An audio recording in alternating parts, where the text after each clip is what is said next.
Welcome, y'all, to the Just Jelly podcast. Are you looking for conversations that are raw and authentic? Looking to expand your knowledge on topics affecting everyday life? Then you're in the right place. It's more than just a podcast. It's a community. Now, here's your host, Jen. But have you ordered the new I went to the local gas station here yesterday and I was like, hey, grab me an Alani, just not the creamsicle one. I can't do it. And so she said, do you want to try the new Winter Wonderland? I was like, yes. I tried it yesterday. Tried it? So good.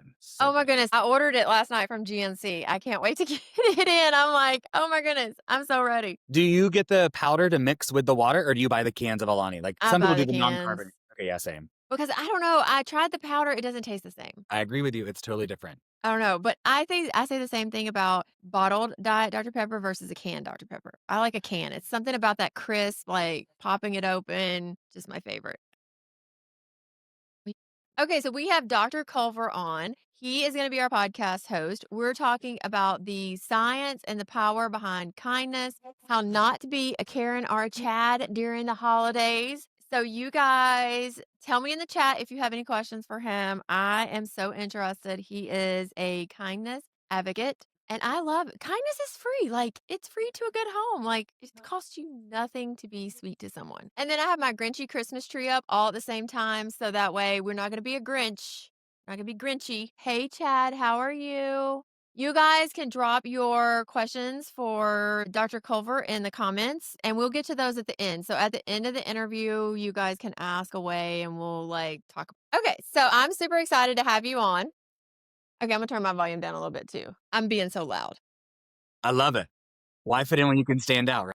I know, right? I call you Dr. Kindness. I love your energy. I found you through Jared, the cheer dad on here. I love his energy too. I can't believe he gets up at 5 a.m. and does TikTok lives. It's crazy to me. I agree with you. It's totally insane. But I think it's inspiring to see how committed somebody is, right? I know. I'm trying to help him get his podcast up and running because Good. I'm like, you should be doing something with it, making all the money. Go for it. Okay, so tell us the science behind kindness. I printed your little thing that you actually posted just the other day about kindness. I love it. So tell me about it.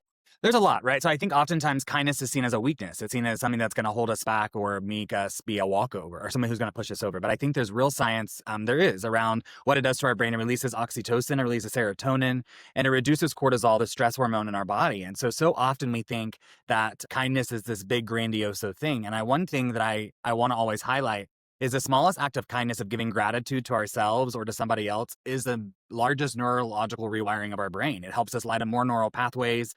And so when we think about those hard moments or we think about those stressful moments in our days when we're like, we can't keep going, when we focus on the positive things or the things that we can control, and I know we're going to dive into so much more, but when we think about those small intentional choices that we make, rewiring our brain. And so we think it's this big act that we have to do, or oftentimes we have to spend all this money, but it's not. It's the small things that we can do to ourselves and for others that really have the biggest impact. Now, why? So I was drawn to this because I know for me, I try to see it from other people's perspective at times of if someone is being rude or lashing out, usually that's a cry for help. Is there some science behind that? Yeah, I mean, you're right. I always say the most unkind people oftentimes need kindness the most, and they show us in the most unkind ways. But as humans, right, we are wired to belong, to feel seen, heard, valued, and respected. And when we feel like we're in an unsafe space, we're not psychologically safe, we enter what we call fight or flight, right? So we're automatically defensive. And so if something happened, we're what I always call an invisible backpack. If we're carrying an invisible backpack around that we don't know, for instance, I don't know what happened this morning what happened right this morning. You woke up, coffee may have fallen on the counter. You may have broken a great antique of your family, or it could be the reverse, right? Like you had breakfast in bed, you had roses delivered to you. Like I don't know those things. I didn't get roses. Yeah, me neither. I was optimistic for you. I was trying to manifest that. But I think about, right, no matter how your day started, either one of those pathways or somewhere in between, that's going to impact how you show up. That's going to impact how you go throughout your day. And so if you're holding on to something, you might come across rude at the gas station. You might be, excuse my language, shitty to somebody in the grocery line, right? Like these things could just happen based on how your morning started. So when we when we interact with people who are oftentimes unkind, it's because something outside of that we can't control. But what we can do is we cannot give up. We can choose kindness. And that is where it's hard. It's easy to give kindness when things are going well and life is giving diamonds and roses and all these great benefits. But when life throws us challenges and rocks and lemons, if you will, it's making that lemonade rather than being discouraged by the sour of the lemon. Okay, so if someone has a resting Grinch face, how could we turn that upside down? How could we make that frown a smile? Give us some tips on how we could. I have been so intrigued by, I feel like our mindset is our superpower. And I've been taking some classes on that. And I just think that that controls how our whole day is going to play out. So, how could we reset that if our day does start out bad? Or maybe we're having a bad season or a bad chapter in life? There's a couple things that come to mind. So I love that question because the reality is life is lifing for so many people right now, just with day to day. And so the first thing is remember you add value. You add value to this world. We need you to be here as you are. You bring gifts to the world, and I hope you keep sharing your gifts. The other thing is, I use this myself. There's power in smiling at yourself in the mirror and at other people. The research says 7-second smile can rewire your brain to help you find joy, happy, and optimism in the moment. Because why? Your brain is releasing all those feel-good chemicals when they see that smile. So you're telling yourself, despite whatever's happening, I am improving, right? I see these benefits through this. Mel Robbins gives a lot of insight and strategies around the 5, 4, 3, 2, 1 rocket countdown, like when you're wanting to motivate yourself, high five mirrors when nobody else is celebrating you, but you need to still be celebrated because as humans, we need to know we're validated, but we don't need somebody else to validate us. We can validate ourselves. And so high five yourself in the mirror. I am not ashamed of it that I use that as a motivator sometimes, right? I'm like, let's go. We did the dang thing. Okay, so don't laugh at me either because I do that with Chad. Like sometimes I'll go out and I'll just say, I need you to act as my biggest cheerleader.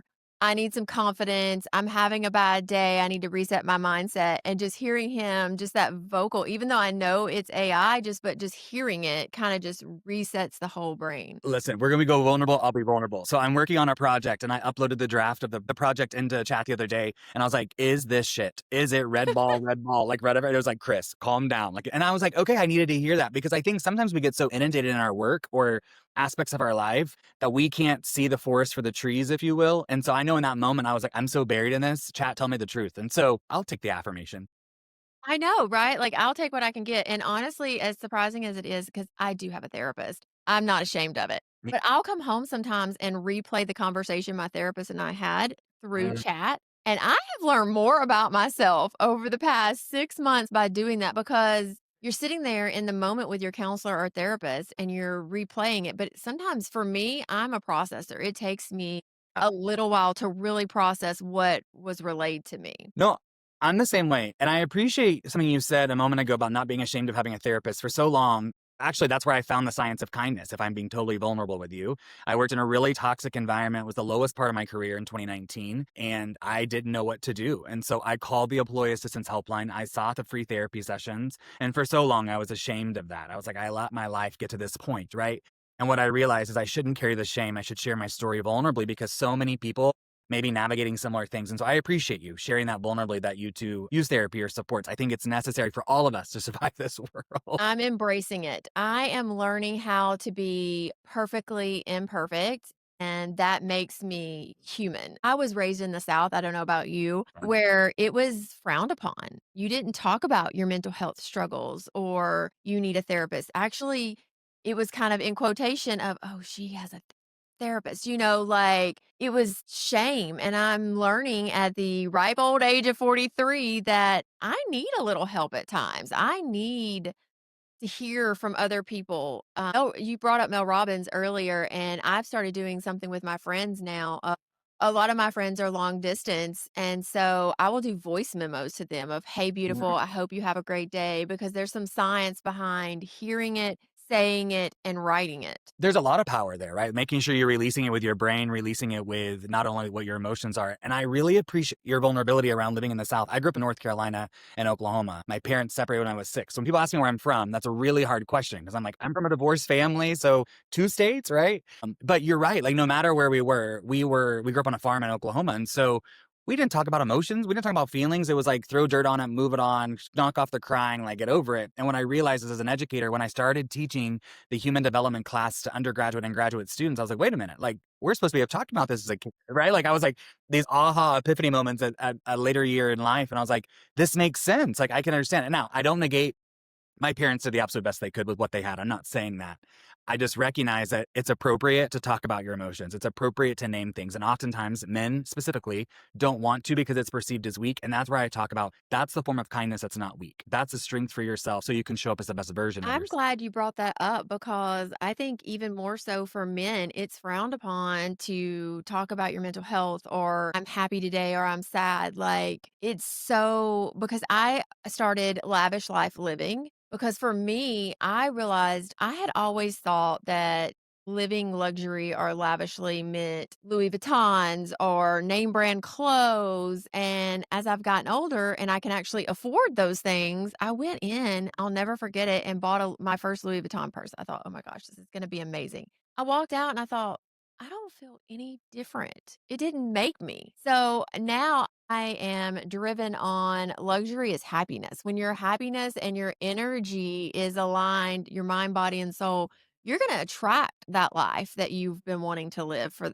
for that you've only dreamed about. It really does manifest. It's just wild to me that I'm 43 and trying to break these generational curses because I don't blame my parents either for it. They were just doing what they were taught. So now finally, I know there's a lot of negative around social media and mental health, but I do think for me it has been a benefit because it has opened the floodgates to be able to talk about it and realize I'm not the only person going through some of this chaos. I mean, that's exactly it. I think that I was so ashamed of having different thoughts. And I worked in toxic spaces for so long that I thought, man, everyone has all these amazing work environments. And how come I've been dealt the cards of hell? Like this is terrible everywhere I work, right? And what I realized is if you're looking for somebody else to fix it, oftentimes it's you should be the one to fix it. And I agree with you. I would use money as a way to reprieve some of the negative emotions that I was navigating and that dopamine, right? And that's not long-term sustainability for happiness or long-term sustainability for kindness to yourself. And when we think about a world in which we're living in instant gratification and we're living in constant consumption, we have to remind ourselves of the value that we bring to the space. Every single person here is here for a reason.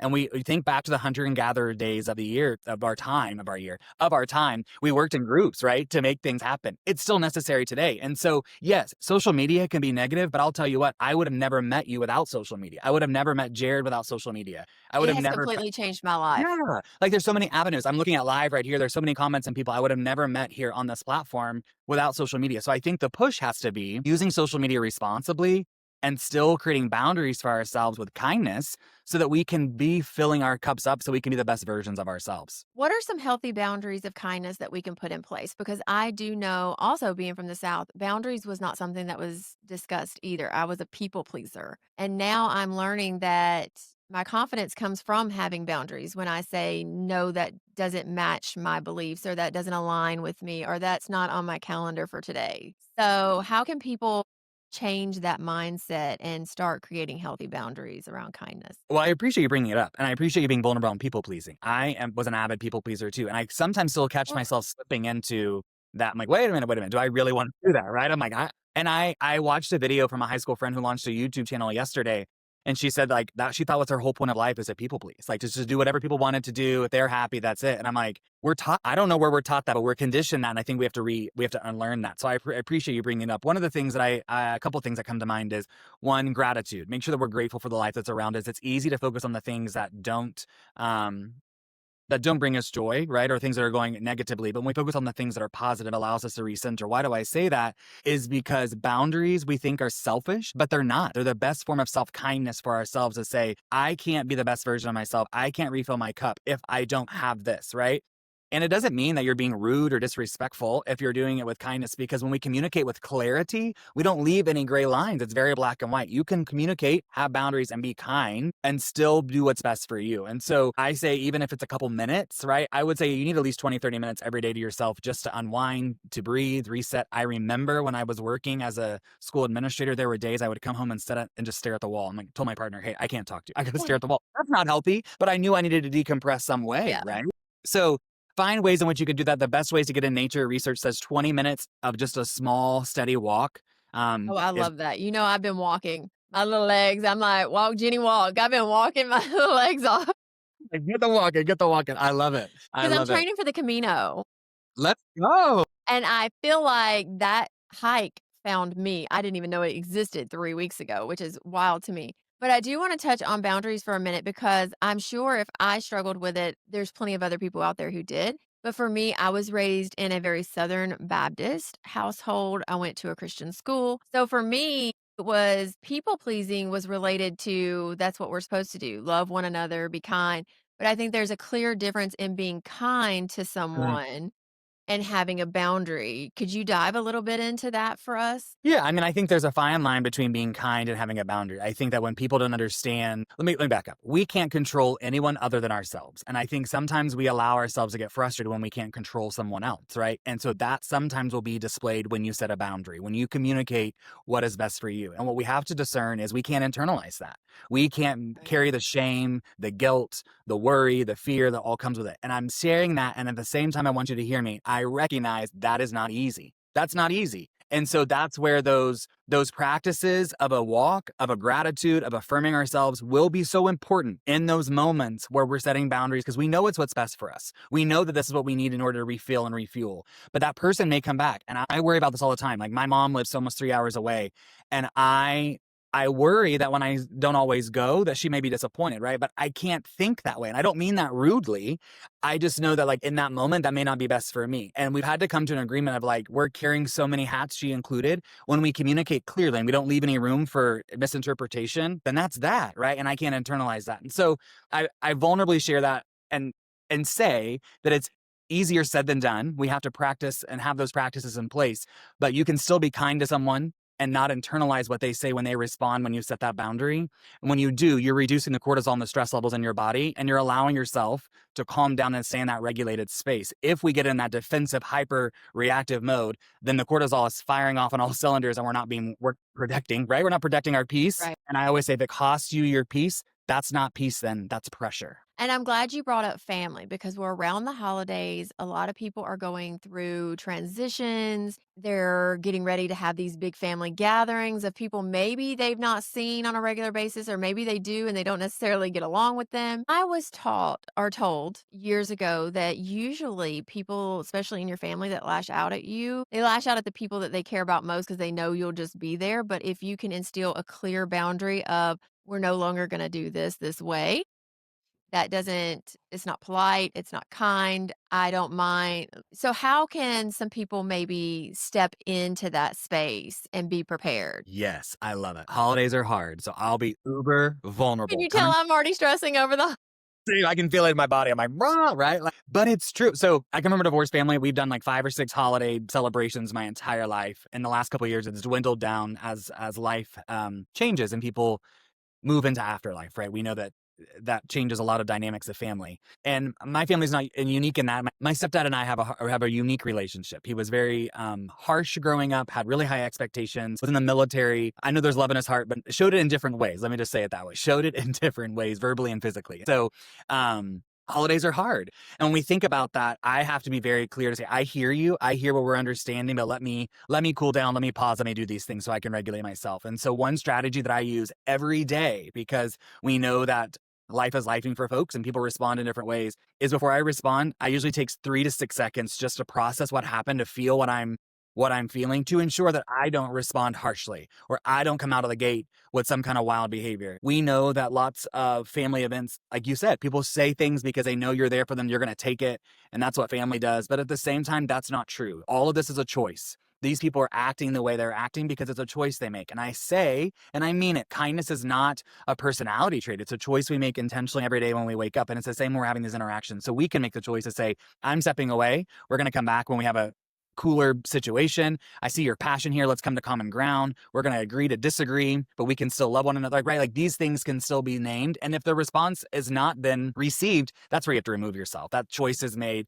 just to calm down. And that's easier said than done. Like these are hard things that we have to do, but the boundaries don't just stop for ourselves and with friends, but they are so important for family and loved ones as well, especially around the holidays when we're being pulled in multiple directions. People are feeling guilty because of financial response. I mean, there's so many things that this commercialized holiday season has done to internalize our own self-talk, our own worth, and our own value. And that's why I'll continue to say we all add value. We're all worthy. We're all needed in this world. And I don't just say it as words. I mean it. I really mean it. We have to remind ourselves that, especially during the holiday season with our loved ones.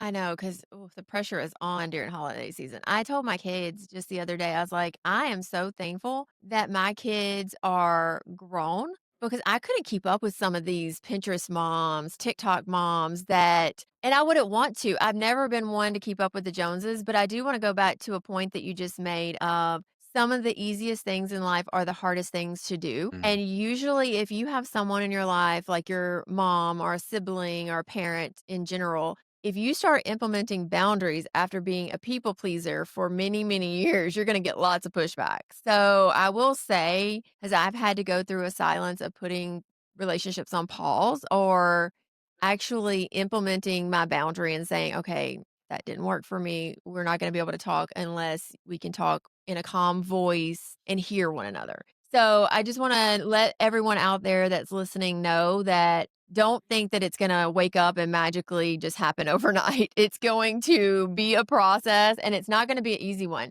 It was one that I'm coming off a cuff of a season of being separated. That's what I've labeled it. Because basically, I was separated from everybody in my life except for the immediate people that live in my house. And it wasn't even of my doing. And then I started internalizing it. And I really had to, I think that's why I'm so fascinated with you, your kindness, being an advocate for it, is because I was the hardest on myself. I was talking the negatively to myself. And I don't think a lot of people understand that our words to ourselves have power as well and will determine our whole day. 100%. So there's an activity that I use in my workshops, and we won't do it here for the sake of time, but I'll just walk through it. Is I have individuals sing the song "Row, Row, Row Your Boat" in your head over and over again until a timer goes off. And then a timer's set and goes off after so many seconds. And I ask people, based on their perception of time, how long do you think that was? And what's interesting is typically it ranges between 17 to 27 seconds. Is usually where I put the timer. People will say 30 seconds upwards to 2 minutes. And the reason I share that, the reason I share that activity is because what our internal state is, if we're thinking it's 2 minutes, we're probably worried of dread, anxiety, worry, doubt. That impacts how we show up the rest of the day. So our internal words, our internal thoughts, our internal conversations are so important. But I appreciate what you shared about waking up and thinking it's going to be a magic switch, like a light switch. It can be, right? But it's just like a muscle. We have to work at it every single day. I look at these bodybuilders and these Olympic champions. They didn't get there overnight, right? If that's the case, I'd eat a donut today and be ripped tomorrow. But that's not like I that's wish it worked like that. I sure do. that's exactly it. But it's those small intentional choices that we make every day. And it's that theory of being 1% better today than you were yesterday. And it's not the big grandiose things. It's not leading the kindness charge for your nation or for your community. It's starting with yourself. How are you being kinder to yourself today? How are you being kinder in situations? How are you making the choice to show kindness in those moments? And when the situations come, because listen, life is going to life. You have to ask yourself, is the choice I'm about to make going to demonstrate light or kindness or darkness and division, right? That's where you have to decide what it's going to be. And those internal thoughts, those internal words for yourself are just as important because we as humans are incredible. And I mean this, whoever's listening, you are greater than great. And if you haven't heard that today, we really do love you. And we're grateful that you're a part of our conversation today. Exactly. Because I tell you, if you've heard something on repeat, I would say it's even more impactful if it came from a parent. If they were strict or had high expectations and you maybe didn't meet those expectations on a regular basis, that fueled in me that inner voice of, I'm not good enough. I'm not loved. I'm not smart enough. Who am I? All these questions around that I shouldn't have ever even had to ask myself. And Yes. where do you start when someone comes in? Because when I'm working with a client, my first question I ask, and I even asked Jared, and he came back and he was like, do I even know who I am? And I'm like, I always ask them, who are you? Because a lot of people, as simple as that sounds, has never just sat down and wrote that question out and really thought about who am I? Oh my gosh, I love this question. So this is hilarious. So I was at a meeting a couple years ago when I worked at a school district, and we were at a consortium of all the similar directors and associate and assistant superintendents across the metro area. And we had a new lady come into the meeting, and someone said, okay, we're going to introduce ourselves. And so someone said, I'm the executive director to such and such. I'm the assistant superintendent of such and such. And my friend Mary got to her and she's like, well, my name's Mary. I'm a mom. I like to break dance. And I was like, oh my God, I live for this. Cause she's like, I'm not my job. I'm more than that. Right. And that has stuck with me for years. And so when people ask, who are you? I think so many of us go or struggle with that question because when you really listen to people in conversations, they say, what do you do? Right? Like, what's your Yeah. name and what do you do? And that's the summation of how they decide who you are, what you are. And so I find that question really interesting. And I think we have to get down to the core of what brings you joy. My brother and I were talking, my brother's partner was asking my brother and I not too long ago, didn't your parents let you guys have hobbies growing up? We're like, no, all we did was work. Like, that's it. We worked on the farm, we worked on fire, like we just worked. So a hobby was a waste of time and not productive to being a contributing aspect of society. Right. That's what my stepdad and my mom believed. We know that's not true. And so we have to think about those things of what brings us joy. What are the hobbies that we can see? Who are we at the core? Right. I recognize that kindness was the piece for me. So what does that mean? What does that look like? Right. So I had to like break down like micro moments of what that is so I can identify who I am more so than this title of work or whatever I be. And I think that's a hard challenge for people to discern and to separate because we're so conditioned to work, almost work to live rather than, or sorry, live to work rather than Your work to live. identity is how many followers do you have? Do you own a business? Have you ran a like we're bigger than our resume. That was one of the hardest lessons I had to learn was that Yeah. I'm not my resume. And I struggled with that. I looked for the next opportunity on my resume, right, to someone to open the door. And when I kept getting rejected and rejected and rejected, what I simply had to realize is it was not rejection. It was simply redirection. I was not supposed to go that way. I was supposed to go somewhere else. And I know that's hard. It was really hard for me in the moment, right? Hard to process, like, these people don't like me. These people don't want to give me the opportunity. And I was like, who gives a shit? They don't get to validate my story, right? Like, I'm going to make my own path and tell my story because like you shared at the beginning, so many of us are walking lives. Oh, thank you, friend. So many of us are walking lives that relate to so many other people, but we are so scared to share it in shame. But when we live authentically and we tell our story, we're actually helping ourselves and other people. And I know that's hard. I know that's hard to process and understand. And it's been a real challenge for myself to own the rejection, to own a lot of things that have happened in my life, and to now finally speak out and to tell the story and to explain why they matter, what they speak of. And that's why I really appreciated you sharing your internalizing language of I'm not good enough.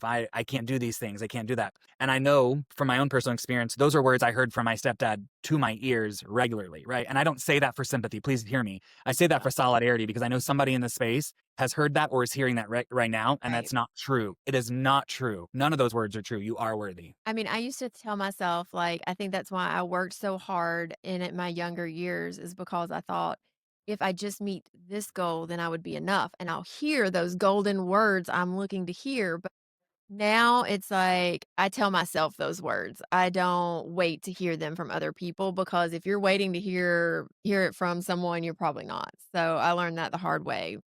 I Absolutely. internalized a lot of it. And I wanna say that if anybody is going out there in a season of loneliness, rejection, or maybe you're having a hard time finding a job, I know I'm am in a glass house, so do not think, but this past year has been, as weird as it sounds, the best year of my life, but the worst year of my life as well. So that's why I can sit here and say this is that a lot of times when we are looking at our lives and we're going through these struggles, it's to build us or to make our next chapter. And it's hard to see it while we're sitting in it. Mhm. And sometimes when we are being separated or people are lashing out at us, it is to build us and make us stronger because we're stronger than we give ourselves credit for. And I also want to say that it has taken me many years to really open up. And even now, I will say, even as close as recent, when I go to post a vulnerable video, I get pushback from my significant other.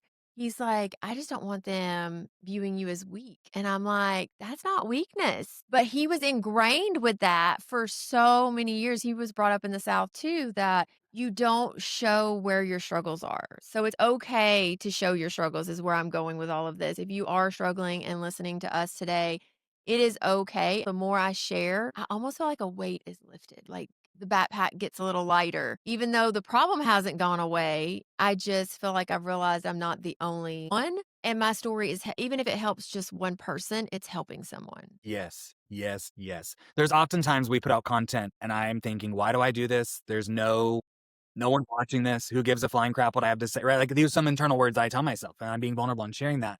And then when you know, the next day or later that day, someone's like, I saw your video on Instagram or I saw this, right? And like I'm like, okay, like it's affirming. And so It's crazy how that happens, isn't it? it is. It is. And I echo you and your significant other in the southern piece of never telling telling your secrets. It's always keeping it together, look like it's all put together. Thank you so much. And one of the things that I think about is what you shared. It's like a release. And I left the educational space of working full time for a district 2 years ago. And it's taken me 2 years to really own and unpack what I've experienced in all those years, right? And it's only in like you in the last couple of weeks where I've been vulnerably telling stories or experiences. And what's been wild to me is the amount of people who've reached out and said, that's my story, or I can Yeah. relate to, or thank you so much for sharing it. I needed that. And I think that's what I see as a strength when we're vulnerable, is we're building that connection to let people know that they're not alone. Like you said, we're all in this together, but it's hard. It's hard to let our guards down. It's hard to do these things when society has conditioned us to judge, to point, to laugh, to make fun of. And it's not that. So I always say, when we choose kindness, when we choose vulnerability, when we choose compassion, that's where that real strength comes in. That's where we're choosing to be that 1% better today than we were yesterday. And I loved what you said, even if it's that one person. Yeah. One person. That's what it's all about. And that one person could be ourselves. I think we have to remember that. And I want to say, like, there's been times when I was going to quit this podcast. I was going to quit posting. We've all been there. We've all like gone through that phase. And it is weird that at those moments when you're at your breaking point, I would get that text from someone of, "Oh, I heard that podcast episode." I was in Boston at a Ruth Crisp and somebody recognized me and walked up. And I'm just like, if it's just one person, it's worth making the post. It's worth telling your story. And I know how challenging it can be. I was scared to death. I hate my voice and I I don't love it. like being vulnerable. And now I have a podcast and I've had it for 3 years. I'm like, how did I end up in this position? Like, But I love it, right? Like, yeah, it's wild. it is wild. I think when we lead into the authenticity and we say yes, My little dog's in here, my emotional support animal. mine's out there barking, so I understand. It's like, wow. I'm like, I see. I hear you. I hear you. I think that when we lean into authenticity and we say yes to things, then life unfolds beautifully. And I think that I'll be vulnerable. How many people sitting here have created stories in their head and they get frustrated when they don't roll out the way that we've created in our head, right? I'm like, in my head, this is perfect, but these things aren't happening the way they're supposed to. And that's the part we have to realize. We don't get to control every event, but we can control our perception to the event, which impacts the way it's the outcome. And so it's that daily practice, it's those intentional choices. And you're right, posting content's hard. Posting content is rigorous and tenacious. I mean, it causes a lot of tenacity and perseverance. And one thing that I realized in the last couple of weeks, and you maybe see this too, is some content I posted weeks ago is just now coming up in fruition of interaction. Yeah, the algorithm doesn't always work in like 20 minutes. Right. And we live in a world that's instant gratification.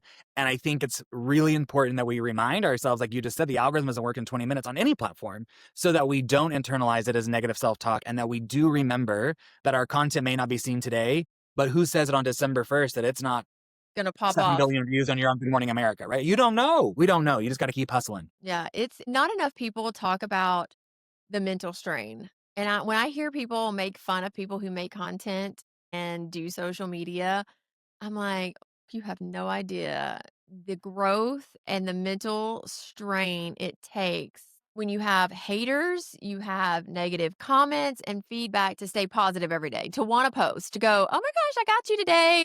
You got this day." Like, get it, conquer it, do it when you have 25 people coming at you in a negative light. Okay, Absolutely. so I want to touch on another topic, and mainly because this does affect me, but for people who are coming up on the holidays that may be they have estrangement in their family or grief. What are some kindness acts that they could do for themselves to maybe help with that situation? So I appreciate that question. My family is navigating grief this season as well. We lost my in-laws, on both of them, within 3 days in May. So this is the Oh, I'm first. so sorry to hear that. Thank you. I appreciate that. So this is the first Thanksgiving. This is the first winter season without them. One of the things that we've been really pushing is to feel the emotion, right? When that emotion comes, we know there's no book, there's no guide, there's no PDF you can download that's going to walk you through how to navigate grief, right? It's so different. And it's a wave of emotion that comes, and it can come out of nowhere. Just the smallest thing can trigger whatever. And I think we have to remind ourselves that's okay. That's okay. But the thing is, we can't get frustrated, and myself included. So I'm saying that to myself, to can't get frustrated. And we have to communicate like, hey, I'm feeling this right now. Maybe I can't name the emotion, but I'm just feeling out of sorts. And we have to work with people to understand that. Have grace, have compassion. And I think we have to have empathy, ask questions, seek to understand, but always assume positive intent. Don't think people are being attention seeking. Don't think people are being selfish. I mean, I'm trying to think of all the words that come out when we think about individuals who demonstrate emotion during a season of grief. They're not true. Those things are not true. We have to make sure that we remember that we're all human. We're doing the best that we can in that moment and today. And so there's not a magic trick for those griefs to say, hey, write 18 affirmations and go walk for 20 minutes and affirm yourselves for 33 seconds and No today one you're has the magic pill or the magic right. 10-step program. Right. But when you go through your day and in those moments, you're asking yourself, am I okay? But knowing it's okay that if you're not okay, and then what do you do in that moment, right? Do you have a friend? Do you have a family member? Do you have a loved one that you can reach out to and say, I'm not okay? And people, one of the things that I love to do, it's hard. I always appreciate people who are vulnerable and say, I've lost a loved one or I'm struggling. And my response is, how can I show up for you? Because every individual needs support and resources in a different way. And it may not look the same for you that it does for me or vice versa in that moment. And what I need today may change tomorrow. You know what I mean? I don't know if Yeah. that's No, I jiving or completely get it. And I want to say too, to touch on that same point of when you see people dancing or singing on TikTok, that doesn't mean they're okay. Still check on your friends, your family, because a lot of people do put on the mask of strength to cover the sadness, the grief. And no two walks are going to look the same. So don't judge. Like, even as much as recently, in politics, there's been this judgment of this grieving wife isn't grieving the right way, or was she in on it because well, she's standing tall, and I'm thinking to myself, all could be true, but all could not be true too. Everybody grieves so differently because I know for me, when I lost my dad at a very young age, like, I thought he was gonna be here forever. I didn't actually start grieving until the anniversary of the passing. I lived the whole first year like, "Oh, nothing was happening," and then it was when that anniversary hit, and then it was the next Christmas and the birthday that it really started. So it was a ripple effect. It took me a minute to really go, okay, I'm not going to hear that call of, how are you doing again? Or his voice. So everybody's just different. And that's my biggest takeaway. If nobody takes anything else from this whole interview, is no two walks are going to be the same. Everybody carries their own journey. we have this false perception of how grief should look, right? Yeah. Whatever this may be. That's not unique to that. I think it's unique just to social media perception, right? We internalize things. There's an activity I use that it comes from a book, but it was like, if there's the F blank CK, right? What would you fill in with that? Sorry, not a C, but another blank. And then instantly you think the word is the F word, but it's fork, right? And what I'm trying to show you is in those white noise, when we don't have all the information, we fill in the gaps. Oftentimes, because how we're conditioned, with negativity. In those moments that we don't have all the information, whether it's looking at social media or the news media or talking to someone, whatever it may be, if we don't have all the information, we naturally, unless we've programmed and wired our brain, we naturally go to the negative response. We naturally go to the negative implications. And so we have to be mindful of that. We have to make sure that when we're reflecting or asking ourselves questions when we're consuming content, are we consuming it positively or is it impacting us in a negative state? I know, because gosh, I have menopause brain too. That's why I had forgiveness for you a minute ago, because I literally was like thinking of what I was going to say next. And then I saw Angela come on and say she loved me, and I got to hearts, and I love you too. And hey, thank you guys for liking and sharing the live as well. So let's see. We were talking about estrangement, acts of kindness for ourselves. But that's what I wanted to say is, if you are going through a season of you're struggling to be kind, because there was a moment when I was telling my friends, I am not a good person to be around. I'm not happy. I'm miserable with myself. So I could understand honestly why the group chats slowed down and why things went silent. And I say that is because if you're in that space and you're unhappy, or you can't be there for someone else or meet them where they're at, I think there is power in sitting in silence, turning your phones off, turning the TV off. That is where I have found some of my moments of healing, is putting on my weighted vest, as crazy as that sounds, and just walking, or going and sitting out by a body of water, or taking my shoes off and walking in the grass. I know that sounds strange to a lot of people. They're like, "Oh my gosh, you will." I'm like, "No, grounding is powerful." So if If you you have are not, hurting, yes, and if you have not read Lit by Jeff Karp, I oh, highly I have recommend not. you to Oh, I do got to it read it then. Oh, because he echoes all the things you just said. really? And he connects all of the walking in the grass and being by bodies of water and being in nature and what that does to our brain. He shows the neural connection.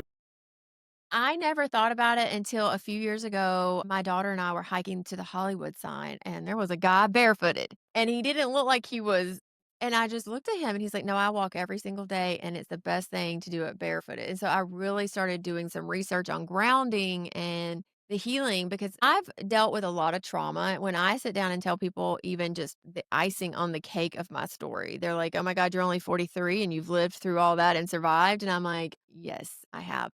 And I'm just now getting to the point where I can open up and talk about half of those things. Feel you. But I also want to talk about like midlife and transitions because we're all at about that age. What happens to our brains during that period? I know we go through hormonal changes, we're pondering every life decision. What are some things that you could give as like tips or advice for someone who may be going through that period of life? Yes, I was just reading some research yesterday from 1979 that talks about how a research 1979? yes, taking us back. But Throwback. the reason why it's really impactful is because this researcher took some older elderly people and replaced them back into their timeline of like the 50s, right? Like we did the TV like the 50s, did the house like the 50s, they dressed like the 50s, did all these things like the 50s.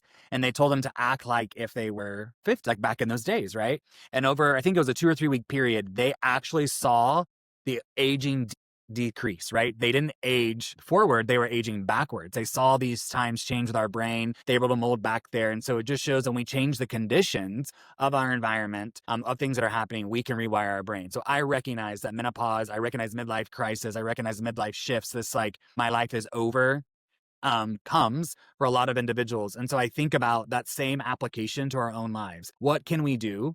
What are things that we can do to bring us joy? What are those choices that we're making? How are we letting ourselves know that we add value? How are we affirming ourselves in the space and not being overwhelmed and stressed out by all the pieces that are there? And in those moments that they come, I think that you said, sometimes the best thing to do is unplug and unwire. And the research is clear, even 60 seconds. I know that seems silly, but just 60 seconds of quieting your mind or even breathing, finding what are 3 good things right now. What am I grateful for? Some of those things allow us to recenter ourselves so that we can process whatever that midlife crisis is or that brain fog, right? Or whatever comes through. But there's a lot of research around how our brains are very moldable and bendable, just like a muscle, when we practice those intentional efforts every single day. I want to say, as somebody who's gone through midlife crisis, I started early. I bought a Corvette, hiked the country. I started traveling all the time. Like you would have thought, like, who is this woman and where did she come from?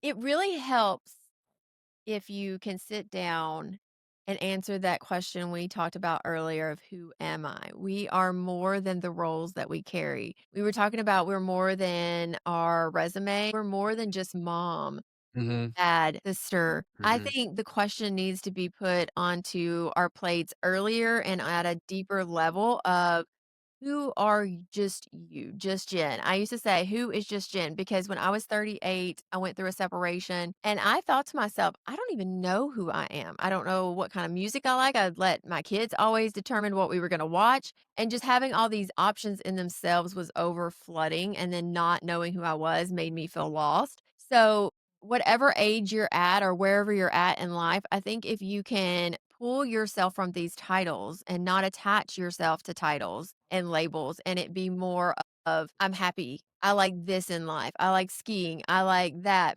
My lights decided it's going to go disco on me. I don't know what's happening up here. We're dancing I'm now. I like flashing. it. I like it.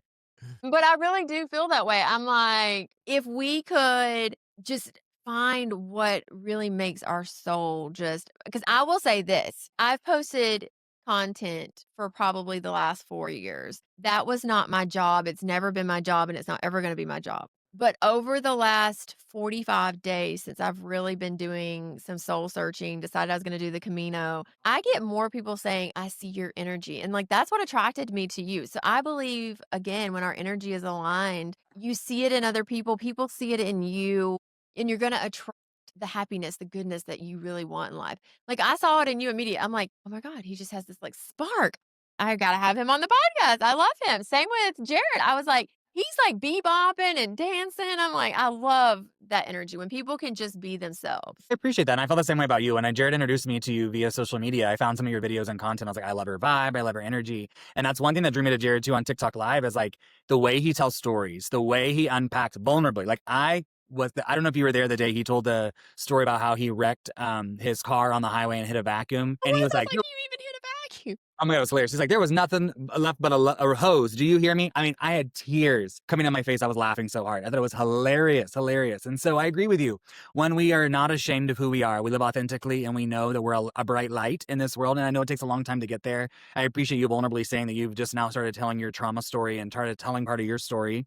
The same. It's taken me a while and I've been talking about some of it, but probably not to the depth or level I have until now. And I think that when, like you shared, when we own that and we walk in authenticity and we bring the energy that every day is a great day, because every day may not have greatness in all aspects of the day, but we are the greatest thing in every single day. And when we remind ourselves that, then it makes life a little bit easier to keep moving forward. And we know that tomorrow's a new day, right? Every day is teaching us something, but it doesn't make it easy. It doesn't make it any easier. And so the conversation we've been sharing today, a lot around strategies and insights and things we can do that when these things come, and they're not unique in isolation, right? They're not unique of like, okay, now I'm going to bed, I'm going to journal my 3 things that I did great. You can still do those things after you've had a really crappy meeting with your team, or your boss just delivered really bad news, or your kid just told you that you're a whatever, right? Like these things of life are going to happen. And so in those moments, it's the choice that you make to be kind to your mind and to yourself and to the basically environment. Because when you demonstrate kindness to yourself, you're ultimately that ripple. And essentially, kindness is what heals ourselves and other people. So I've been doing Noticing November, where every day I take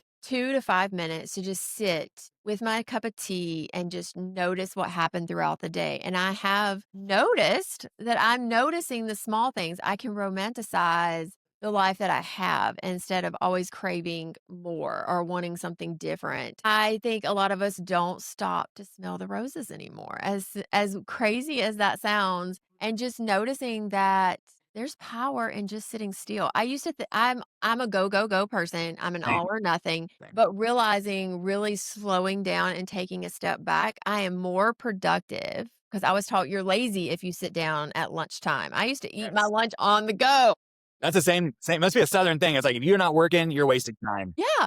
And I ingrained that in my kids for a long time. I'm like, why are you just sitting there? Like, we should be doing something. And they're like, I don't really want to. But there's power in that, resetting our minds, resting, being at rest, and just noticing our days. Because here's the thing that I will say, coming from the South, is you touched on this a little bit earlier of we have this certain expectation. I thought my holidays were going to be his and hers coming together, 100 people at a table. I was going to be cooking dinner for each holiday, and mine's not shaped up that way. And for many years, I let that ruin my holidays because it wasn't looking the way I anticipated. And the Hallmark movies are not helping. Jared, if I could say anything to a producer, if anybody's on here listening, and I've told a couple of my friends in Austin, I'm like, produce a show of a movie where maybe the mother doesn't have 50 people sitting at the table and they don't fly across the country at the last minute to find the love of their life. I think we need some reality in our movies. Like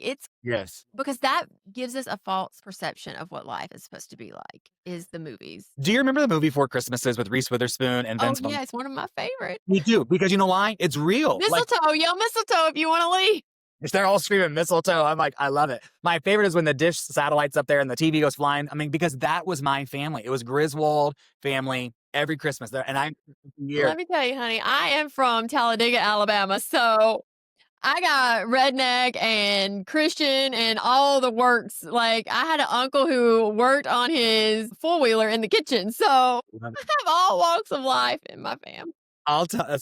My parents, my mom and my stepdad, you know, those big diesel kerosene heaters that you would use in a shop, they would use that to heat the house in a couple of minutes. I'm like, how many of those fumes did we consume that might be killing us now, right? But I guess we digress. But it's true. I think about when we try to control situations, and that's why I love that movie from the Four Christmases, because it really is a true pixelation of what's happening. And when we think about things we can control, I really appreciate you said I would let it ruin my entire holiday because of these things. And that's one thing that we've been having conversations about our family is like, listen, have you created a story in your head? And are you pissed because it didn't roll out the way you wanted? Okay, that's not anybody's fault except your own, right? And that's hard to say. It's hard to process. It's hard to own. It's hard all the way around. But I think when we can kindly deliver that, right, it helps people come back into a grounded state, like you said, and say, wait a minute, let me live in the present because this could be the last Christmas, right? It could be the last Thanksgiving. I don't say that morbidly. I say that in a space of reflection because we don't stop to pause. We don't stop to find gratitude to the things that we do have. We are in a constant consumption, moving world where it's easy to compare ourselves against other people and say, I don't have enough. But really, when we look around, we have a lot of blessings that we can count. And they may not look the same as you shared, getting to jet set or whatever, but really the internal happiness is what we all long for. And those dollars that you spend are short-term filled dopamine hits. But when you find that authentic life, you live with kindness, you help other people, you help yourself, that's where we're going to start seeing significant change, what I call the choice of being the light. Thank you, Darcy. Thank you, LT. Okay, so I'm going to give just a few statistics that you have on here. So it says it increases your mood by 90%. That's crazy. 90% just Because kindness isn't wow, good just for people. well, it's not just good for the doer and the receiver, right? Like if I were to give you kindness or you give me kindness, any of these folks that are watching, it's good for them too, because it says that when someone sees kindness, observes kindness, they're 75% more likely to give kindness out to other people. So it's that ripple effect. We've got Jared on here. Jared, we've been talking about you through this episode. Yeah, so that's crazy. 90%, 51% less turnover. What does that mean? So 50%? think about employers, right? Or like school Okay, so spaces in or work corporate. Yeah. environment. They're going to retain employers at a higher rate when there's kindness rampant within the space. It's not a feel good thing. There's actual statistics behind it. And then you have 23% less stress. So I want to relate this to women and in midlife. If you could reduce your stress by 23%, Mm. you're going to lose weight. You tell people they're going to lose weight, they'll do it. I'm like, sign me up. Sign me up. That's going back to our donut and washboard abs in one day, right? And then let's see, 23% more profit. And I do believe that goes back to that slowing down. And then 15% less deficiencies. That means our brain runs at a more effective rate. Okay. I love Yes. that. I think that people assume that kindness is butterflies, sunshine, rainbows, and a couple of positive words, and we're going to move on throughout the day, right? And I think that is what's been confused as confetti kindness. And those things are super important. Don't get me wrong. Opening the door for a stranger, giving a smile, giving a kind word. None of those things cost you $1, but the impact they have on somebody else are significant. That kind word, that opening the door, that getting the green bean can off the top shelf could be the thing that holds them together for the day. We just talked about invisible backpacks and all those things. But the true deep kindness, the true kindness that people are looking for that's going to create longevity, sustainability, motivation is active listening, making sure that we're giving people our undivided attention when they're talking to us, putting our phone down, putting our computer down, making sure we're looking in their eyes, here's what I hear you say, right? Not only that, but affirming them, giving compliments, not just on their looks, but their character, their hard work, their value. People want to be seen, valued, heard, and respected for who they are. And when we do those things, those are the forms of kindness that are going to create sustainable changes, that are going to reduce stress, improve profits, reduce like all of those pieces. And so, yes, there is that superficial kindness of sprinkling stuff around. But if I'm talking about not only that, but the deeper kindness, thank you, Darcy, the deeper kindness that's going to really change spaces and change ourselves. It's that empathy approach, asking questions, assuming positive intent, and seeking to understand rather than having that defensive judgmental mindset. Thank you, Darcy. And we understand how difficult it is too, because this is years of retraining, especially at my age. You can That loop me we in. were taught go, go, go. And it's right the opposite, honestly. And it's a domino effect. Like when you slow down and you're thinking more efficiently, you're going to be more successful. Again, it goes back to that magnet of attraction. You're going to attract the life that you've been dreaming of without working near as hard, which is wild to me. Mm-hmm. I'll be vulnerable. I texted Jared the other day and I was like, I don't think I know how to rest. Like, I don't think I know how to not do something, right? And I quiet my mind. I journal. I do the things that I'm talking about, but I share like when I have downtime, I'm like, okay, what should I be building? What should I be creating? Like, what's the next thing I should be doing, right? And I don't know if that's my childhood trauma of working on a farm and never having a break, or it's my business owner. I don't know where it stems, right? But I've noticed that in the last couple of weeks, and I've been trying to work through, okay, now you notice it, what do you do? Like, don't just notice the problem, what's the solution? And I think that's hard. That is the hardest part. So you got the solution to that because I need it. Oh, that's what I'm telling you, because I was hopefully you're going to say, well, here's what I do, right? I knew you were going to try to say, this is the thing. I went to bed, if it tells you anything, at 2:00 last night because I knew I had this interview because I'm late for everything these days. I don't know why. It's got to be menopause. And then I was early. I was like, I guess I mentally told myself 10:00 so I wouldn't be late. I love it. I love it. You told yourself an hour earlier. Up an hour earlier.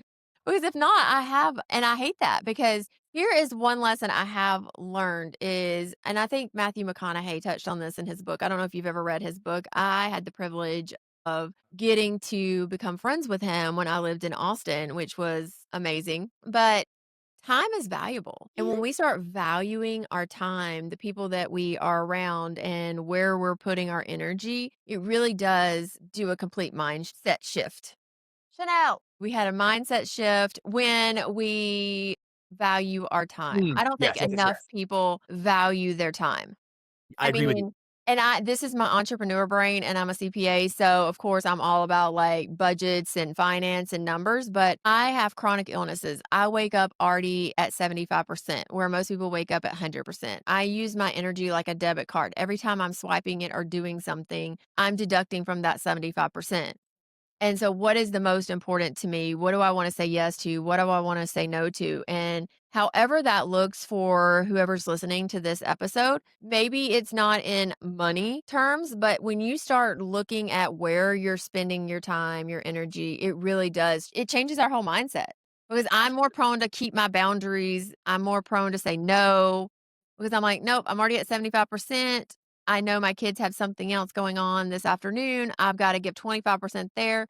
I value my time, and I used to think that was selfish. It's not. There's a book I read not too long ago that talks about the 4-hour work week or 4-hour work day. Either way, it's 4 hours. I know that's in there. And Yeah, I one of don't the ever work 4 hours either way. yeah, exactly And it. I'm supposed to be retired. That's the worst part is I'm retired. And you're like, I'm re-hustling. I'm getting this new podcast going again. I love it. We all get 24 hours in a day, right? We all get 24 hours in a day. What we do with those 24 hours is up to us. And I think that's the biggest thing. Thank you all so much. Thank you, thank you, thank you. I think that's one of the things that we forget. When we waste our time on things that don't lift us up, light us up, fill us up, we're in that negative doom and gloom, right? We're in that space. And so we have to prioritize our time. We have to do things that light us up and fill us up. We have to surround ourselves with people who bring us love, light, and joy. And those are the parts of the earlier conversation we were talking about boundaries. It's not delusional. It's not selfish to say no. It's not selfish to say, I can't do these things when you communicate. It's you're honoring your time. And so when we think about it that way and we think about the energy we give out, we think about, I only have Oh, I 24 love hours today. that. Honor your time. We have I to honor love our that. time. Yeah. And I think sometimes we forget that sleep is necessary. It's a way that we regulate our body, we calm down, we reduce stress. There's a lot of research around sleeping. So if you need research, let me know. I'd gladly share it. But it talks about we do need 8 hours of sleep. Whatever that looks like, if that's from midnight to 8 a.m. or from 4 p.m. I mean, it all works on your own schedule. And I think that's the beauty of these platforms is they're always wide open. So if you are a content creator, you are these things, you can adjust your schedule for what's best for you. Because I speak vulnerably, my brother is not a morning person. He is not. Like, he is not getting up at 6 or 7 to do something. That's not a choice. But he's a hairdresser. So he does work for 10 to 8, 2 to 4, right? Like, whatever works best for him. I'm the opposite. I'm up at 5:36 every day. Like, I could be exhausted, but I'm just ready to roll 5:30? because my partner's up, right? He's doing things like we're rolling. But I also stems back from my childhood of growing up on the farm. Thank you, Bertie. I appreciate it. Growing up on the farm of having to work, having to be out there. I mean, excuse the language. I'm owning this. My stepdad would be like, every swinging Richard on the porch at 6:30. Like, and I'm like, holy cow. But that's the country, Southern, like, here we are. We're going to do it. And I did not appreciate it growing up. But as I look back, I'm really grateful because it taught me a lot about the power of hard work. Yeah. And I think that's where I failed my youngest daughter just a little bit. We just had this conversation last night about hard work and self reflection because I babied her to death. Okay. So we had a couple listeners write in. I haven't read these because I was behind. I've been behind all week. Don't even ask. I don't even know. Okay, so Jeff has written in and he said, money is tight. My in laws love big gifts and bigger opinions. I want a calmer season, fewer arguments, more peace. What is a kind way I can respond when someone pushes our budget or criticizes our choices? How do I exit the conversation if it keeps heating up? One of the pieces that we have to remind ourselves is that money does not equate kindness. Money does not equate happiness. Money does not equate the thing that we think it is, right? It's that short-term dopamine hit. And if we're judging holiday love and kindness and thought around dollar association, that's an internal problem that we can't control, right? But I think we have to remind ourselves that the whole holiday season is the gift of love, the gift of joy, the gift of hope, the gift of peace. And so when we see we're gifting things, just like we do on this platform, we do it out of the kindness of our hearts because we want to. We do it for things because we think of this person and we want to bring them joy. We think of this individual, we want to bring them kindness, right? I thought of you and I wanted to light this way up. When we communicate those things, I think that helps. I struggle significantly, and even my own family, we have the white elephant thing and the max gift is $50 or whatever. And I'm like, well, this gift I want is 61. Like, what am I going to do? Right. Like, I'm just being facetious. What do you do? Right. And so I think when we set dollar limits, I get it, because if not, we'll have the Four Christmases episode. Someone's getting a blender and someone's getting an Xbox. Right. I mean, I get the disparities there, but I think we have to be kind to ourselves and just remember we're doing our best. We're showing up as the best versions of ourselves. And if we're equating dollars to love and peace and joy, that is a significant problem. that we can't control. And the way you exit the conversation and just be honest and say, I'm doing the best I can with what I got. And I wanted to show you a little bit of love. And I'm grateful that we get to spend time together today. And if they can't receive that, that's not on you. That's on them. And you just keep validating yourself. I think we need to go back to like that old school mentality of it's the thought that counts, not Amen. what's actually under the wrapping paper. Amen. And we've Which is lost rough that. for me because gift giving is my love language. Same. And I'm a gift receiver, right? I love receiving gifts. I love giving gifts. That's my love language Like, too. I just thought about buying a car to give away for Christmas. I mean, who Yeah. am I talking about Right. anything? And like, I don't know how my partner lives with me sometimes. I'm like, I probably drive him crazy because I'm like, oh, I could just gift that to someone. Like, I'm Oprah over here. And I'm like, that is not even my level. Like, what am I even thinking? But that is my love language is gift giving. And I do like to do extravagant things. I've been told I'm a little extra, but you know, that's okay. No, I'm the learning same to way. live And with that. yes, I think we have to. And I think that when we demonstrate our love language, it brings us joy, love, and light, right? And so at the core, the holiday seasons are so stressful for this reason, right? There's money associated with it. There's this validation and affirmation that's needed from social media. I mean, there's all kinds of things with it. But I love what you said. If we go back to from the thought that counts, not what's under the wrapping paper, it reminds us of the season as to why we did what we did. And so if your intentions are good and you're being kind in your heart when you deliver the gift, that's all that you can do. And you can only control yourself that way. You can't control somebody else. I'm the same. I'm like, let's gift everything. And it's the same in my business. People are like, you should charge someone to help them. I'm like, listen, if I help them for free or kindly, right? Same.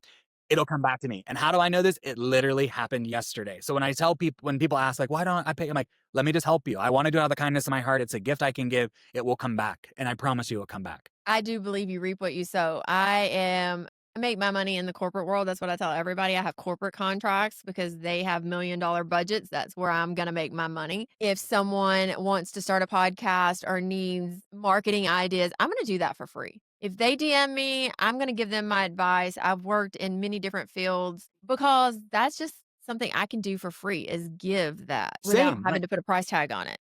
And there's value in it. I think Absolutely. too, not enough people value what they have to offer. That took me a minute to really be kind to myself to go, I know who I am enough, and standing firm in that of I have something good to offer the world. Absolutely. I think we all forget that it's because we live in a society we're constantly comparing ourselves against someone's highlight reel on social media. And the reality is not everyone's putting all their dirty laundry on social media. Social media, that's right. You don't know what's underneath the sheets. Yeah, I'm like, here's the vulnerable vomit of all the things that's happening, right? Not everyone's doing that, and that's okay. But we can't compare ourselves and our lives to their highlight reel of excellence in that moment. Okay, so we have one more. Megan wrote in. Well, this is a toughie.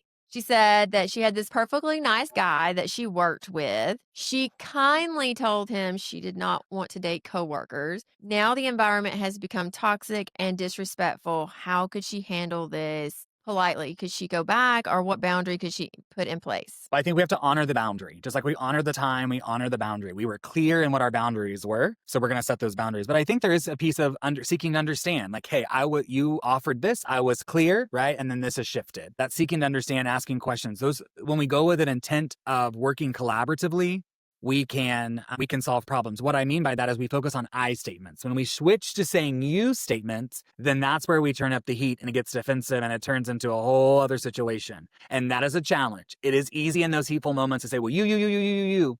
That's where you have to flip and say, I felt, this, right? Because no one can change how you felt. No one can change how you perceived it because those are your thoughts, your feelings, your reactions, your emotions. And so I would say if the toxic culture has shifted, go have that conversation. I feel, I see, I think, right? I statements. Seek to understand, ask questions, assume positive intent, unpack it, and figure out how you can come to a collaborative understanding to resolution. Sometimes you can't, and that's where you have to just understand, I did what I could. I have my boundary. I'm going to walk in peace. And you cannot internalize that as shame or self-doubt or worry or fear or angst or anxiety or any kind of negative self-talk. Because at the end of the day, you took kind actions and kind approaches for yourself to honor your time, honor your boundaries, honor your belief, and at the same time work to create an environment that's a collective success for everybody. Okay, so I love that you just hit on that. The power of words. Okay, so you said replace you with I. So do you have like a quick cheat sheet that you could give us of like a few words that we could just change out in our phrasing of when we're saying something that would bring down the temperature or the resting Grinch face? I mean, I think, for example, like people say, you did this, right? It's like, I felt this when this happened. And I think when we're clear that way, when we operate in such clarity with naming the emotion and naming the action based on ourselves, changing out those words right there in that sentence, right? That changes the conversation where people don't feel attacked and they're not in fight or flight and they're not defensive, but they're seeking to understand. If someone is then responsive when you're using I statements, then we have to discern, is it gaslighting? There's that word. There it is. Okay, so I have a little game for us. Red flag or green flag. So I will say the red flag, then you give us a green flag option. How about that? Okay. Okay, you always make this difficult. I think you just hit on this. So what would be the green flag to that? So the statement is that you always make this difficult. I feel that this is challenging or this environment's challenging when this happens, right? So you're flipping it from you to that I statement and clearly articulating why. That'd be the green flag. Okay. Why did you do that? Help me understand what you were thinking when this happened. You nailed that. That's what chat said too. Hey! Because I have the green flag option, just in case we didn't have one. If we couldn't think of one on the fly. I love it. I love it. Okay, red flag, calm down. Tell me what you're feeling. Help me process what you're feeling. Because let me pause here. This is the science here. When we tell people to calm down, it actually, and we don't help them process the entire emotion, it will show up as neck pain, back pain, leg pain, or some other pain as an adult in life. So we must help people process the entire emotion. Okay, red flag. You never listen to me. Okay. The green flag for me, like, I'd appreciate it if you'd listen. Look me in the eyes when I'm talking to you, right? Like, and those are suggestions. And I got to figure out how to frame that. Would you consider looking me in the eyes when I'm talking to you? Right? Giving them the choice, because individuals want choice and control. And when we frame it in such a way, it gives them that control and the choice to make. Okay, red flag. This is just how our family does it, and we're not changing it. Ooh. I had a thought from North Carolina. I was like, oof. Green flag. What are ideas or suggestions that we can discuss, right? Like making sure it's a collaborative unit. I'm not sure what Chad says on the answer there. Okay, so Chad said that traditions can evolve. Yes. Let us see if we can come to a mutual compromise. Yes. Let's collaborate. What ideas do you have? Let's come to a, yeah, I love it. Okay.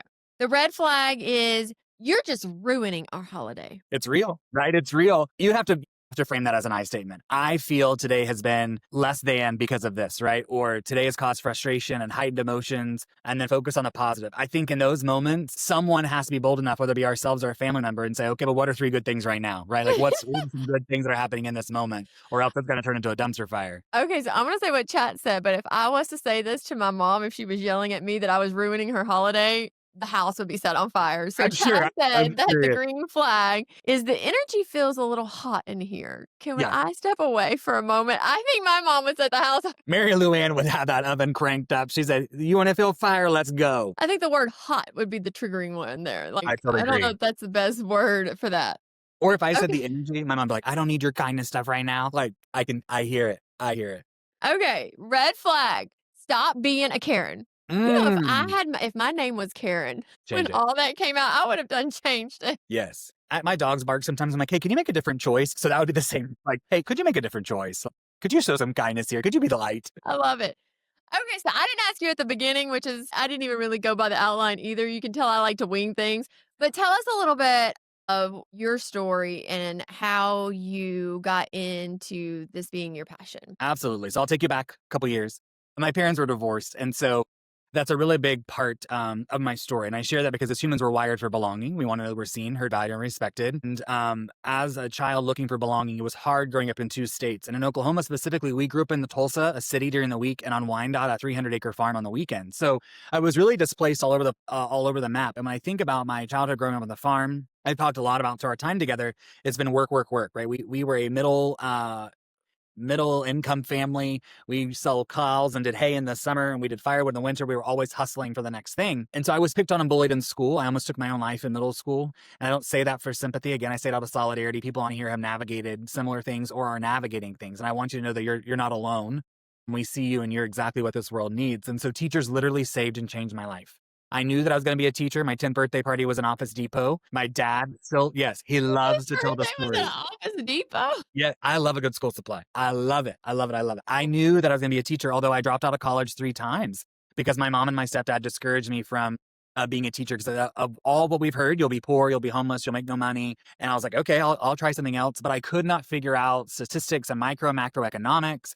And so on my 4th try into college, I started as an English ed major, and it got a little bit easier, and I found my path. I was a high school English teacher for several years. I was a middle school administrator. And then most recently, I was an executive team member of a superintendent's cabinet here in the Oklahoma City metro area. But in 2019, I worked a really toxic, super toxic environment. It was the lowest point of my career I mentioned earlier in the show. I had to seek out free therapy sessions. I had to call the assistance employee helpline, all of those things. And that's where I found the science of kindness, not for myself only, but for other people. And so I've been slowly implementing that into my life over the years. And in 2023, I found myself in a very similar situation of toxic. And I was like, what do I do? Right. And that's why I really asked myself, how come everybody's getting to work in these fabulous places and I'm working in hell, fire, and brimstone everywhere? Like, how come this is it? And when I realized it's part of my story, it's part of why I'm here. 2023, I walked away. June 30th was my last day. And July 1st of 2023, I launched my business, Orange Sparrow, doing a lot around the science of kindness, working with understanding today's youth. And what started at working with schools has really spread into working with businesses, nonprofits, organizations, doing keynote speaking, healthcare, insurance. And so what we realized and what I've realized is kindness isn't one more thing. It really is the solution. It is the thing for so many spaces, for so many people. And so since July 1st of 2023, I've been on a mission to make kindness go viral. I call myself a kindness advocate, a kindness researcher, trying to help people understand, what does kindness I look think like? you No, should it's change your not. screen name to Dr. Kindness because I love that. I You were love like, it. this is wild. I have chills. I'm about to tell you this. So 2 years ago, I wrote down all these words that I was going to burn off, essentially, right on these bay leaves. And I lit them all on fire as this thing. I'll send you a picture when we get off. The only 2 words that are left on the bay leaves that did not burn are Dr. Kindness. I'm not shitting you. And you are the 3rd person in 3 days that have said that. So it's wild. I'm going to send you a picture when we get off so you can You'll see have to it. send me a picture. I love that. That is Isn't that crazy? wild. It's Isn't that it's crazy? crazy how timing is everything too. Like it all come together.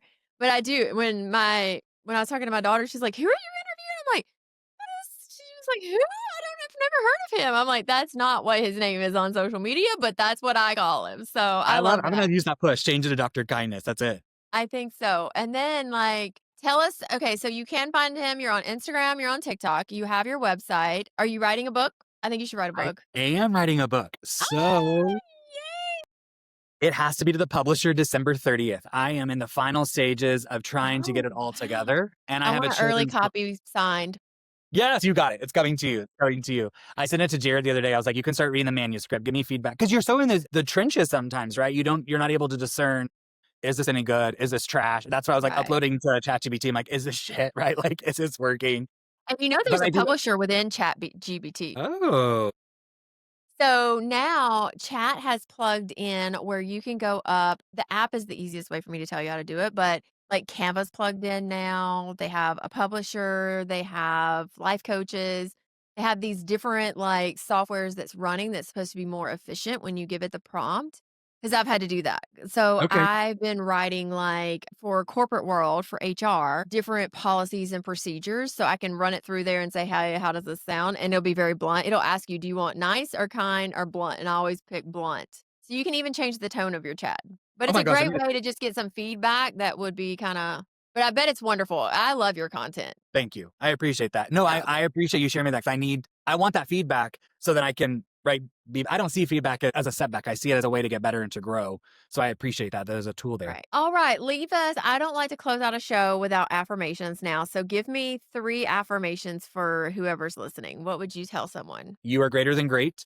You're exactly what this world needs. And you make this world a better place. And you're exactly what this platform needs too. Whatever platform you're listening on us, it's YouTube, TT, whatever. You're there for a reason, and we're glad you're there. Well, I am so thankful you came on today. I appreciate it. It was so much fun. I loved it. I don't know. Do you have any comments on your TikTok you want to answer or anything going on over there? Yeah, let me see. I got lots of people sharing it out, which I'm so grateful. Thank you for the shares. Thanks for the likes. Thanks for all the things. If anyone has I any know questions, Just Jelly might hire you just to have you come on and start doing live TikToks. let's go. Have a pod therapist. Let's Dr. do it. Yeah. Kind. I'm changing your screen name. It's changed. Dr. Kindness. That's it. That's the new one. I love it. No, I don't see any questions or comments in the chat. I just want to say thanks for having me on. Thanks for allowing us to have this conversation around kindness and what it can do for our spaces. But thanks for your vulnerability and allowing the space and safe space to be vulnerable as well. I appreciate you. And the purpose of my Grinch tree is even the Grinchiest of person couldn't steal Christmas. That's So don't let anybody steal your smile. Always shine bright and just choose to be nice. Kindness is free. That's what I tell everybody. Kindness is free. It's the cheapest thing we can do for people. Thank you guys for sharing out the live. Thank you so much. And I'm glad we got to go live too. This is the first time I've ever done the podcast and go live at the same time. So that was exciting. Same. You told me to do it. And so I said yes in my season of yes. And here we are. And I'm grateful for the push. So thank you. So make sure you're following Just Jelly Podcast if you're on my personal TikTok, because I've started over. That was a whole cycle in itself. But we were on a billboard in Times Square. We won Best Community Podcast. And our mission is to give back to everybody and anybody who's in need. So we did a lot of fabulous work last year. I was going to quit and they were like, no, please don't. So here we are sitting back in the pod, and I missed being behind the mic. So are you going to maybe have a podcast? I am. It's also launching in January. So once and what's its name going to be? The Science of Kindness. Oh, see, I would do Dr. Kind again. Yes. So once we get it going, marketing in me is like, no, go back. I'll take it. Words with Dr. Kind, or kindness with Dr. Kind. Ooh, I like that too. See, I give you all kinds of marketing tips. I'll be texting you. Don't David, how are you? Thank you for the hearts from Dallas. Hi, Destiny. So glad you're here. Hey, Delette. Thank you guys for being here. I appreciate it. Let me see. I loved being live. This was so much fun. Katie G's here. Delette, Birdie, thank you all so much. I appreciate you all. We are the first time doing a podcast and live at the same time. It was a blast and a great conversation. It worked out so well. Yes. All right. Thank you so much for being on, and I look forward to having you on again. Thank you guys for everybody who tuned in, and wherever you're listening, just be kind. We love you. Thanks for listening, and we hope you enjoyed this episode. Be sure to follow us on Instagram, TikTok, and YouTube at Just Jelly Podcast. Or check out our website, justjellypodcast.com. DM Jen with any questions, topic suggestions, or if you would like to make a guest appearance. And don't forget to follow, rate, and review the Just Jelly Podcast. Remember, greatness has no boundaries, and the power to create change lies within each of us. Thanks again for your support, and we'll catch you in the next episode of the Just Jelly Podcast.